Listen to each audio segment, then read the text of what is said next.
श्री रायबा मोरे यांच्या गाडीचा अपघात। वसईत सामाजिक आणि राजकीय कामात सदैव अग्रेसर असलेले श्री रायबा मोरे, त्यांची पत्नी सौ संगीता रायबा मोरे व मुलगा अमितेश रायबा मोरे देवदर्शनासाठी आपल्या गावी महाबळेश्वर येथे गेले होते।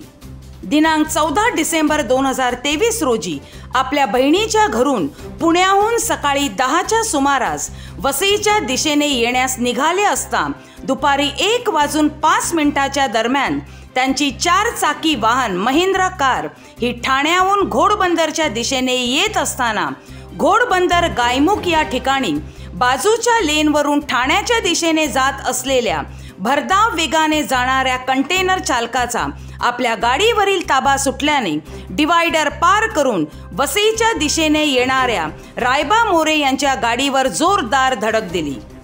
श्री रायबा मोरे यांचा मुलगा श्री अमितेश मोरे आणि त्यांच्या पत्नी सौ संगीता मोरे यांच्या हातापायाला दुखापत झाली, परंतु रायबा मोरे यांच्या पत्नी सौ संगीता मोरे यांनी क्षणाचा देखील विलंब न लावता ताबडतोब आजूबाजूच्या लोकांना जमवून गाडीचा दरवाजा उघडत नव्हता तरी देखील सर्वांच्या मेहनतीने दरवाजा उघडून मुलाला गाडीतून बाहेर काढले व लागलीच मीरा रोड येथील ऑर्बिट हॉस्पिटलमध्ये त्यांच्यावर उपचारासाठी दाखल केले, परंतु श्री रायबा मोरे यांच्यावर शस्त्रक्रिया करण्यासाठी आता त्यांना मुंबई येथील हिंदुजा हॉस्पिटलमध्ये हलविण्यात आले आहे। त्यांच्यावर आज हिंदुजा हॉस्पिटलमध्ये शस्त्रक्रिया देखील होणार आहे। आम्ही आज त्यांची भेट घेऊन विचारपूस केली असता त्यांनी दिलेली प्रतिक्रिया आता आपण ऐकूया। कसं काय ऍक्सिडेंट कसं काय झालं?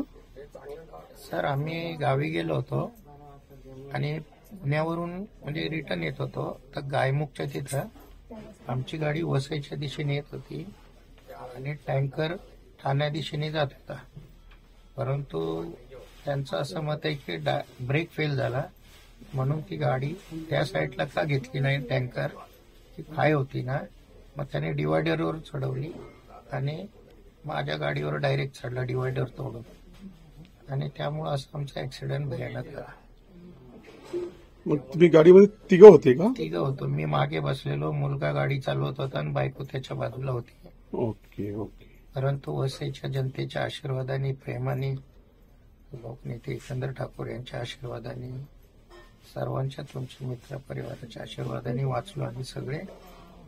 आणि जनतेला सांगा मला काही जास्ती लागलेलं नाही, मी वसईकरांचा खूप खूप आभारी आहे, धन्यवाद। असंच प्रेम ठेवा, तुमच्या आशीर्वादाने वाचलो। Okay okay. त्यांच्या मुलाची देखील प्रकृती चांगली असून त्यांना 2-3 दिवसात घरी पाठवण्यात येईल असे डॉक्टरांनी सांगितले असून त्यांनी सर्वांनी आपल्या वसईकर बंधू भगिनींचे फार आभार मानले आहेत। सर्वांच्या आशीर्वादानेच आम्ही आज सुखरूप आहोत असेही त्यांनी सांगितले। श्री रायबा मोरे यांच्या पत्नी सौ संगीता मोरे यांनी दाखवलेली हिंमत त्याबद्दल प्रत्यक्षदर्शी त्यांचे कौतुक करीत होते। अपघाताची बातमी वसईतील नेते मंडळींना मिळताच सर्वच मुख्य नेत्यांनी त्यांच्याबद्दल विचारपूस केली।